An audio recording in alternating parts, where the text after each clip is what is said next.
Bonjour à toutes et à tous, nous sommes au village de l'innovation de l'Impact Paris Summit 2022 et nous sommes avec Emmanuelle Ledoux et Grégory Richat. Emmanuelle Ledoux, vous êtes directrice générale de l'Institut de l'économie circulaire. Bonjour. Bonjour. Et Grégory Richat, vous êtes directeur associé d'OPO.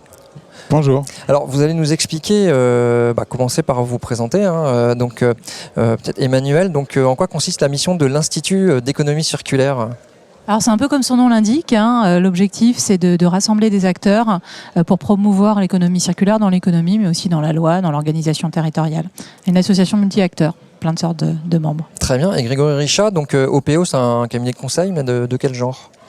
Oui, OPO est un cabinet de conseil en mutation industrielle. Donc nous, on travaille avec des industriels tous les jours dans les usines pour la réindustrialisation et pour travailler sur les modèles de demain dont le circulaire est un des piliers. Très bien. Alors, comment en êtes-vous à collaborer entre vous, Alors, OPO petite anecdote qu'on s'est remémoré en arrivant. La première fois, on a parlé de cette étude publiquement, dont on avait déjà évidemment discuté ensemble. C'est ici, au Web Institute, il y a 1 an et demi. Et depuis, donc, beau destin que cette étude, qui a d'abord été une étude et puis un livre depuis un mois. Mais je vais laisser Grégory préciser un peu la rencontre. Et ouais, l'idée de la rencontre, c'était, je pense, un constat qu'on partageait l'INEC et OPO, de se dire que la circularité était globalement assez absente de l'industrie, à part le recyclage, mais qui est vraiment un truc en tout bout de chaîne. Et on a voulu aller explorer les industriels qui travaillaient sur le sujet-là pour pouvoir avoir un ouvrage qui permette à n'importe quel industriel de prendre conscience des enjeux et d'amorcer un pivot, une transformation vers la circularité.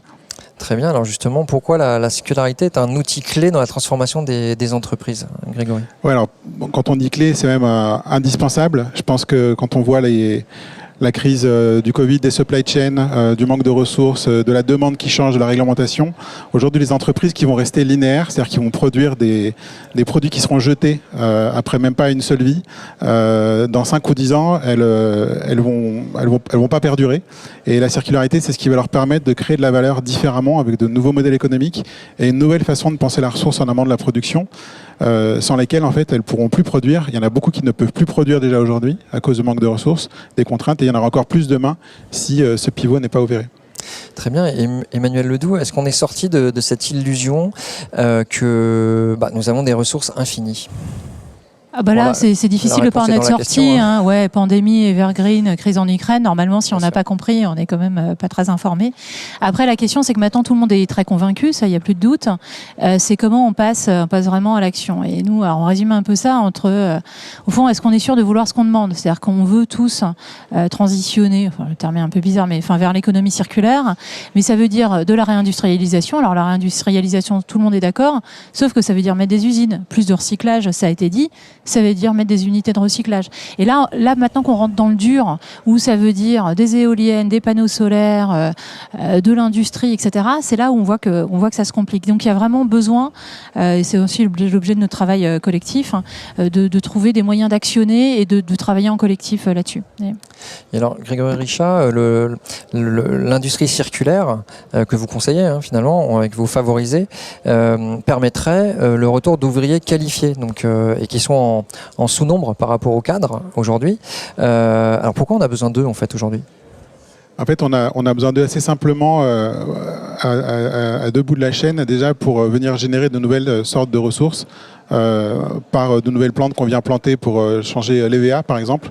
Aujourd'hui, on peut faire du pissenlit ou d'autres plantes qui permettent de changer les ressources. Donc, il y a besoin de gens qualifiés qui vont travailler en amont pour générer des sols avec des sources et régénérer les sols avec de nouvelles formes de ressources. Et en aval, un des fondements de l'économie circulaire, c'est donner une seconde, troisième vie aux produits, aux composants, et donc de les réparer. Et réparer, on est sur l'électromécanique, et donc on est sur des ouvriers capables de ouvrir une machine à laver, de la réparer, de la remettre sur le marché.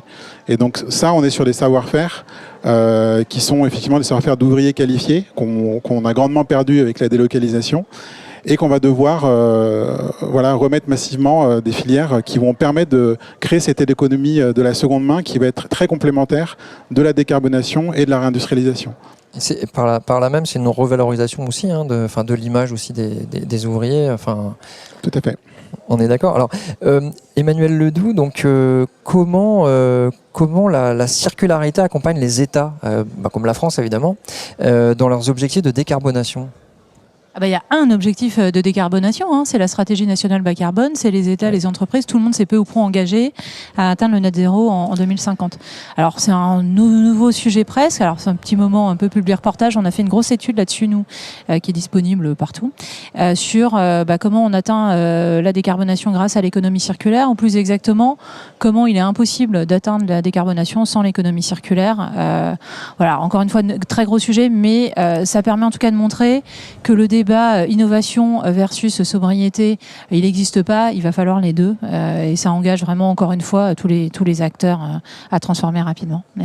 Très bien, Grégory Richat. Donc ça sera la dernière question, mais vraiment une question extrêmement importante, c'est la question de l'attractivité des entreprises, enfin de l'entreprise circulaire. Donc à la fois pour les clients, pour les équipes, etc. Qu'est-ce que vous pouvez nous dire sur cet aspect-là, de l'attractivité ?